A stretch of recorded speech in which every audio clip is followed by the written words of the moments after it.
Salam dostlar, biz bugün istədik sizin üçün belə bir prosedurdan canlı video çəkək. Niyə biz bunu elədik? Çünki çox saylı suallar gəlir xallarla bağlı. Hamı bilmək istəyir ki, xallar necədir, necə götürülür, prosedura ağrılıdırmı, ağrılı deyilmi, nə hansı üsullarla götürmək olar xalları, xalları götürməzdən öncə nələrə diqqət eləməliyik? Bununla bağlı biz sizə bugün kiçik bir video hazırladıq. Hardan irəli gəlir bu mif ki, xalları götürmək olmaz? Xallara toxunmaq olmaz, xalları zədələmək olmaz.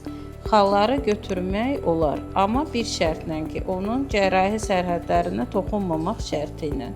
Üstündən yandırmaq, bunların heç biri xalda olmaz. Xalı götürəndən sonra yenidən həmin yerdə yaranmasının riski var. Bəli, həmin yerdə yaranma ehtimalı var. Xal dərin olduqda intradermal nevuslar deyilir onlara. Intradermal nevuslarda törəmə dərin qatlarda olanda götürdükdən sonra təkrar yaranma riski olur. Ona görə də götürdüyümüz hər bir törəməni ilk etapda biopsiya göndərməyimiz şərtdir.